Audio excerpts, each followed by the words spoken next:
لا إله إلا الله لا إله إلا الله لا إله إلا الله محمد. دین ہمارا کوئی مشکل نہیں ہے، تھوڑی سی عبادات ہے، 5 وقت نماز کوئی مشکل ہے، سارے 24 گھنٹے میں 1 گھنٹے کا کام ہے، لیکن یہ آپ کو ایک بیس دیتا ہے، ایک بنیاد دیتا ہے،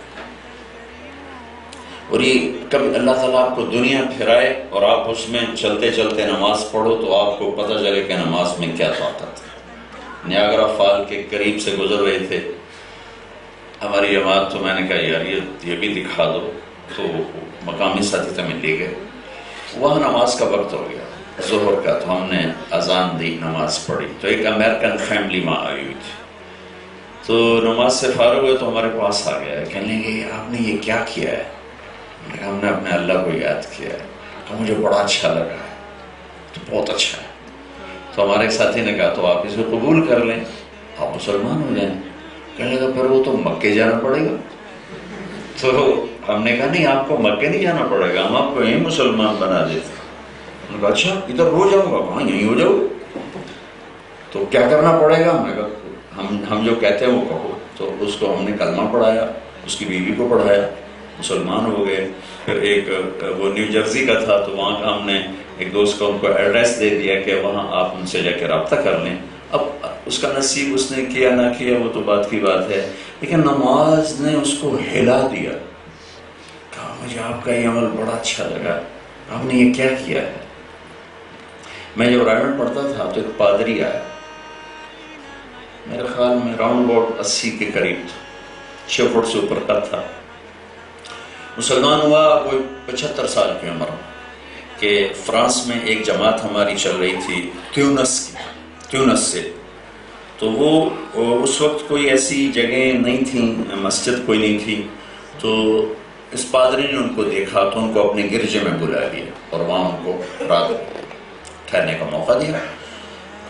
اگلے دن ان سے کہنے لگا کہ میں مسلمان ہونا چاہتا ہوں، میں نے 30 سال قرآن پڑھا ہے اور مجھے یقین ہو گیا تھا کہ یہ قرآن حق اور سچ کتاب ہے، لیکن میں کسی مسلمان کو اس کے مطابق دیکھتا ہی نہیں تھا. تو پھر میں یہ سوچتا تھا یہ کتاب سچی ہے، یہ اس کے ماننے والے سچے. آج میں نے تم میں کچھ قرآن کی جھلک دیکھی، میں کلمہ پڑھنا چاہتا ہوں. پھر مسلمان ہوا. پھر وہ رائمنڈ آیا، میں وہاں اس وقت زیر تعلیم تھا، ان کے لیے کرسی بچھائی جاتی تھی نماز پڑھنے کی. تو انہوں نے پھر جاتے ہوئے کہا میں آپ کو میری زندگی گزری ہے، میں پریسٹ رہا ہوں، میں پادری رہا ہوں، میں آپ کو 2 باتوں کی نصیحت کرتا ہوں. جب آپ یورپ میں جائیں تو پگڑی آپ کے سر پر ہو، داڑھی آپ کے چہرے پر ہو، شلوار کرتا آپ کا لباس ہو.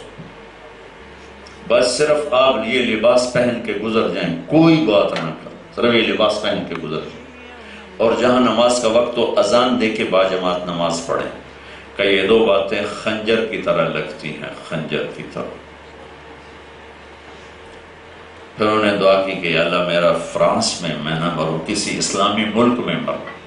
تو تیونس گئے ہوئے تھے جماعت میں، وہاں انتقال ہوا، وہیں وہ دفن ہوئے. رحمن الستار